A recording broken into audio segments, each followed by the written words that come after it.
শোনো, একটা কথা বলি, এই পৃথিবীতে দুটো জিনিসের কোনো শেষ নেই।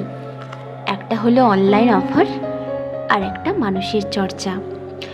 মানে সবাই যদি অন্যের জীবন নিয়ে চিন্তা করে এতটা ক্যালোরি বার্ন করতো, তাহলে হয়তো জিমগুলো বন্ধ হয়ে যেত।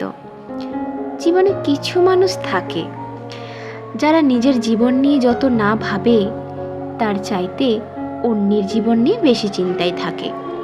কে কত মোটা, কে কত রোগা, কার বিয়ে হলো, কার হলো না, এইসব নিয়ে সংসার পাতে। আমি যখন ক্লাস 10-এ পড়তাম, তখন একটু মোটা ছিলাম। রাস্তায় বেরোলেই পাড়ার কাকিমা বলতো, ও মা, খুব খাচ্ছিস বুঝি, ওজনটা একটু দেখে চলিস।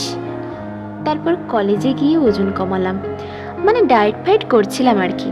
উনি আবার এলেন, কি রে, তোকে এত রোগা লাগছে কেন, খাচ্ছিস না নাকি? মানে আমি মোটা হলে সমস্যা, রোগা হলে আরও সমস্যা।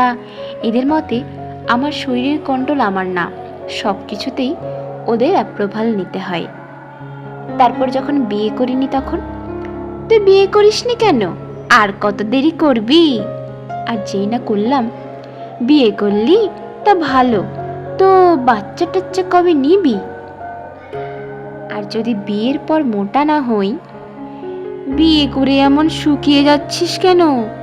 আর যদি মোটা হই, এই তো বিয়ের জল লেগেছে, একদম ফেপে উঠেছিস। ওদের চোখে আমি যেন একটা ফর্মুলা, 25-এ বিয়ে, 27-এ বাচ্চা, 30-এর পর জীবন শেষ। মানে আমি বাঁচি, ওরা চিন্তা করে, আমি খাই, ওরা হিসেব রাখে, আমি হাসি, ওরা বিচার করে, আমি কাঁদি, ওরা কারণ খোঁজে। আমি এখন এসব শুনে হেসে উড়িয়ে দিই, কারণ আমার শরীর, আমার জীবন, আমার সিদ্ধান্ত।